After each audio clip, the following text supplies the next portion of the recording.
Good morning, everyone. Oh, you'll probably notice that that's the high priestess, but right above her is the Queen of Cups. And look at that example, that beautiful example of synthetic projective geometry. When the cards are trimmed of their borders, it's even more dramatically illustrated there.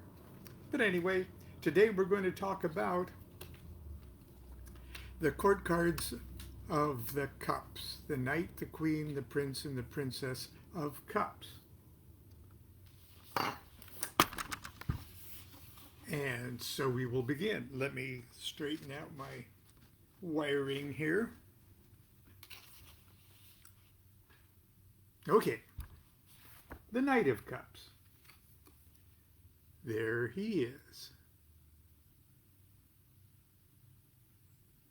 He's got a crab coming out of his cup. But look at that peacock in the corner. A peacock. There. See, peacock? Whose feathers are just waves, a big wave. It's awesome, really. Okay. The Knight of Cups, Fire of Water. 20 degrees Aquarius to 20 degrees Pisces. That's roughly February 9th through March 10th. Living inside the Knight of Cups is the Seven of Swords, the Eight of Cups, and the Nine of Cups. The original titles are Lord of the Waves and the Waters, King of the Hosts of the Sea, King of Nymphs or Undines. His crest is a peacock with open wings, and the symbols are a white horse, a crab issuing from a cup, and the sea. His hair is fair, his eyes are blue. A little quote from the Book of Thoth. Swiftness and violence ill suit a character naturally placid. It is rare indeed to meet a person who has succeeded in harmonizing these conflicting elements, unquote. I've got to be careful with this one. Both my wife and my son are Knight of Cups. Of course, none of the negative qualities of this card pertain to either one of them. Leaping out of the card in the opposite direction than that of the Knight of Wands, and I'm going to just illustrate that for a second. Here's the Knight of Wands and the Knight of Cups. It looks like the Knight of Wands could just set fire to that crab in the cup there. Okay.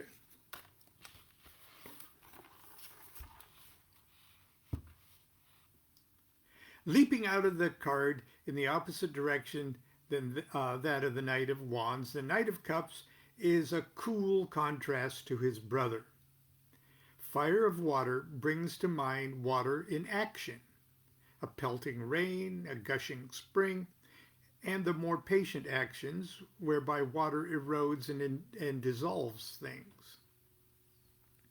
Like most of the court cards, Harris's version respectfully contains all the major features of the Golden Dawn model, including a most beautiful and subtle peacock that seems to be fashioned from a plume of pure water created by the wake of the night's movement. And I'll just show you that again.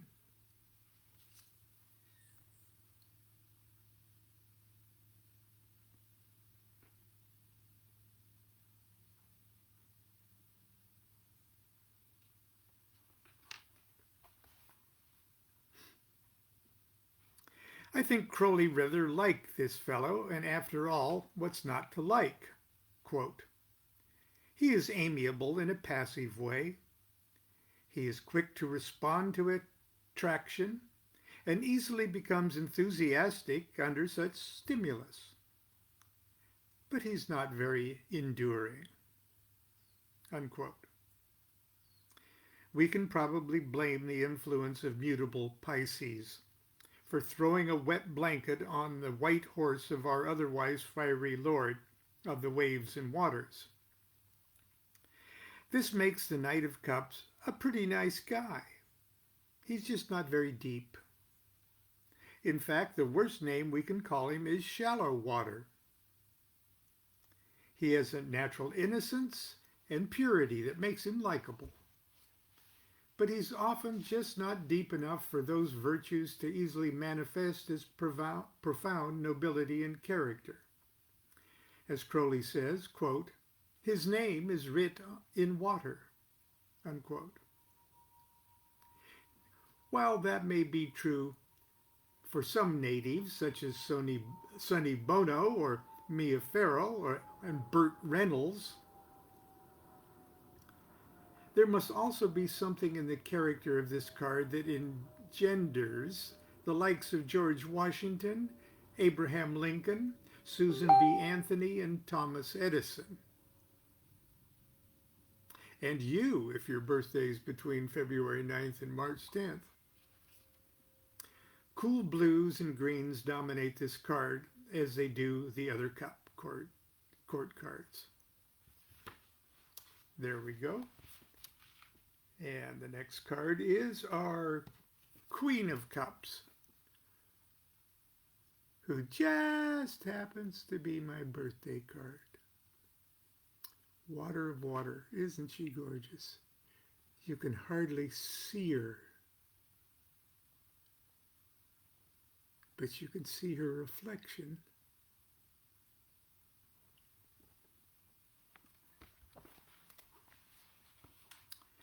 Queen of Cups, Water of Water, 20 degrees Gemini to 20 degrees Cancer, June 11th to July 11th. She rules the 10 of Swords and the 2 of Cups and the 3 of Cups. That would make me, being July 11th, I'm also the 3 of Cups. Original titles: the Queen of the Thrones of Water, the Queen of the Nymphs or Undines. Her crest is an ibis. Her symbols are crayfish issuing from river. Her hair is golden brown. Her eyes are blue. Quote from Crowley, her image is of extreme purity and beauty, with infinite subtlety. To see the truth of her is hardly possible, for she reflects the nature of the observer in great perfection. Unquote.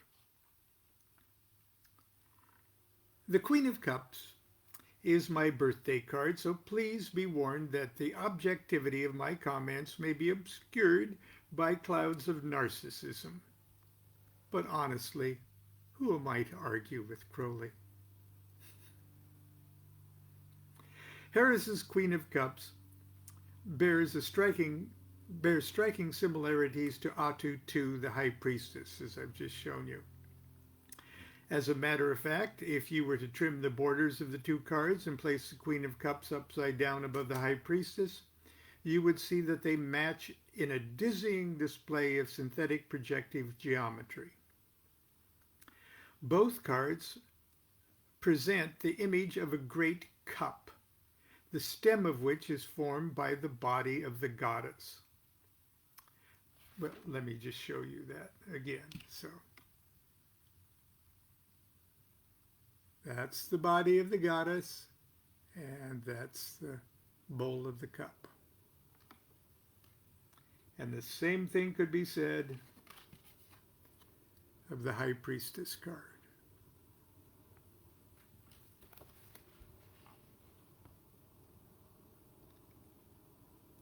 Okay.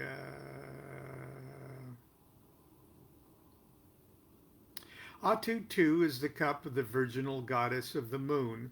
The Queen of Cups is that of the great mother goddess. Water of water is tantamount to saying reflection of reflection, or mirror to mirror.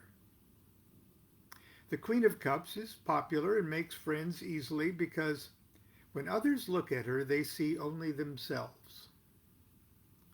Crowley tells us that, quote, she is the perfect agent and patient, able to receive and transmit everything without herself being affected thereby, unquote.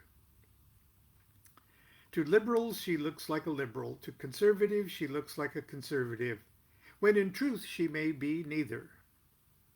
If ill-dignified, she can be dangerous and cruel, distorting the reflections she casts back on her unsuspecting victims, who see only monsters in the mirror. My fellow Queen of Cups include Paul McCartney, Jacques Cousteau, John D. Rockefeller, Nikola Tesla, George Orwell, and Gerald Gardner. We share the same bad hair days. Cool blues and blue greens dominate this card as they do the other court cards. Okay, the Prince of Cups moving along. This is my father's card. And that of my old friend and initiator, Grady L. McMurtry, Caliph Hymenaeus Alpha 777. Look at that, there's a snake coming out of the cup.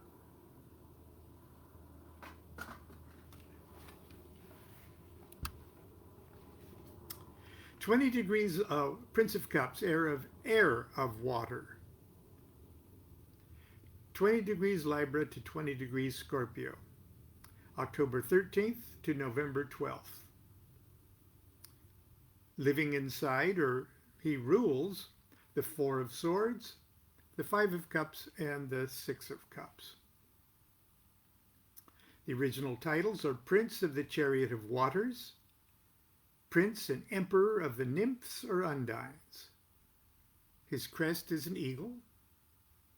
The symbols are scorpion, eagle, serpent issuing from lake. His hair is brown, his eyes gray or brown.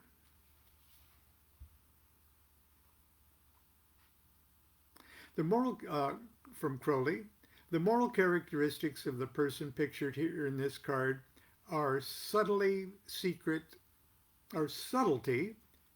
violence, and craft. Okay, those three things. He's intently secret, an artist in all his ways. He is, in fact, perfectly ruthless. And obviously, some of those characteristics are the traditional characteristics of a Scorpio, of which the Prince of Wands, or Cups here, is rules 20 degrees of Scorpio. With style worthy of a comic book cover, Harris's Prince of Cups makes a spectacular entrance by bursting straight at us from the crashing wave, his chariot drawn by an enormous black eagle. His left hand grasps a cup out of which rises a coiled snake.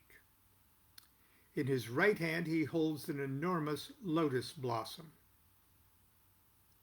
I have to believe that Crowley had an unpleasant experience with a Prince of Cups.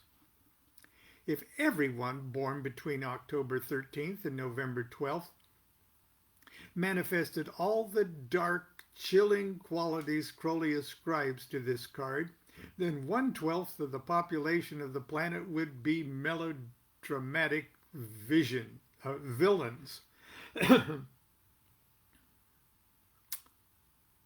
While that may have been true of Prince of Cups Lee Harvey Oswald and Leon Trotsky, there's still great strength and potential in this card. Libra passing over to Scorpio is a very strong moment, but the active characteristics of air and the passive environment of water make an uneasy combination. Like foaming bubbles exploding from an under-chilled bottle of champagne, these two elements do not care if they ruin the party or the furniture. They just want to get out and away from each other.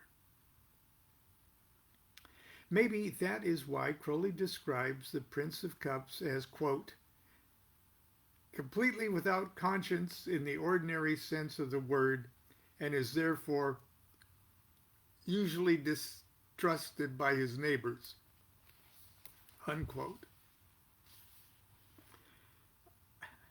I've known several Princes of Cups, including my father, and I must say they were indeed men of immense abilities who could not be, as Crowley noted, relied upon to work in harness. The same could be said of fellow princes Martin Luther, Oscar Wilde, Friedrich Nietzsche, Timothy Leary, and Pablo Picasso. Cool blues and greens dominate this card as they do the other Cups court cards. And finally today, the Princess of Cups. And she's got a turtle coming out of her cup. Princess of Cups, Earth of Water. Together with the Ace of Cups, she rules the Libra Scorpio Sagittarius celestial quadrant above the North Pole and the area of the Pacific. Original titles are Princess of the Waters, Lotus of the Palace of the Floods, Princess and Empress of the Nymphs and Undines, and of course, Throne of the Ace of Cups. Her crest is a swan. Her symbols are a dolphin, lotus, sea with spray, and turtle from cup. Her hair is brown, her eyes are blue or brown.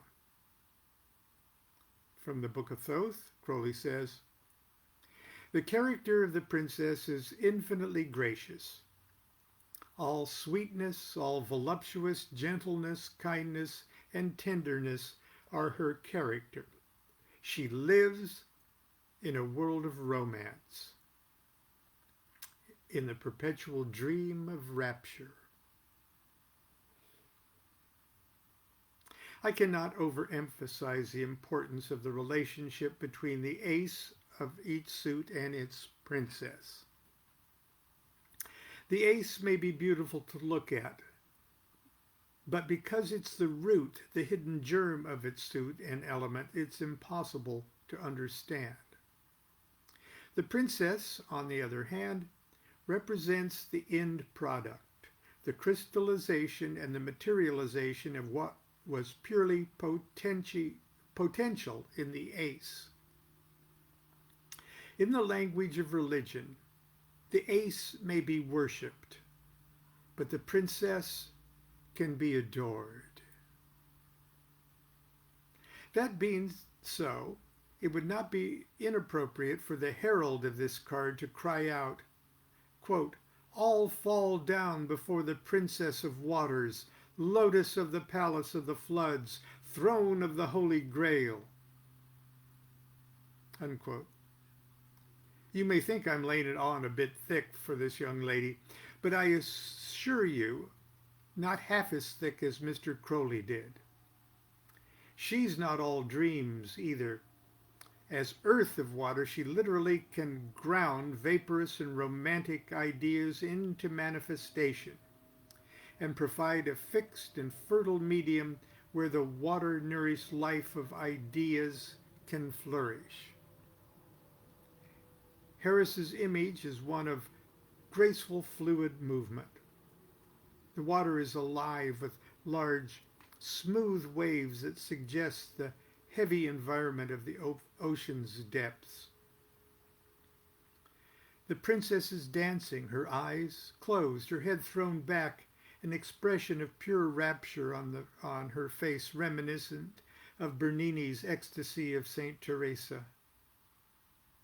The scallops of her dress are the same motif as found on the Ace of Cups, and the hem is adorned with clear water crystals. Princesses do not rule degrees of the zodiac, so we have no examples of celebrated personalities who are or were princesses of cups. Cool blues, blue-greens dominate this card as they do the other cups court cards. And we finished off the court cards anyway of the suit of cups. Tomorrow we will, with trembling knees and trepidation, tackle the court cards of the suit of swords. Now remember, swords is that ruach part of the human soul, the intellect, the mental workings, the formative world of Yetzirah in the Kabbalah, and but because all of our anxiety and all of our fears are processed by our mental processes, the swords are a pretty, but they're part of us and they're part of the big picture. And even though the swords, we seldom like to see a sword pop up in a tarot reading, we're going to tackle those tomorrow, at least the court card swords. So I hope you're enjoying this. Remember, the book we're reading from is Understanding Aleister Crowley's Thoth Tarot. Available everywhere. So until tomorrow, continue to be good to yourself and be good to each other. Do what thou wilt shall be the whole of the law. Love is the law, love under will.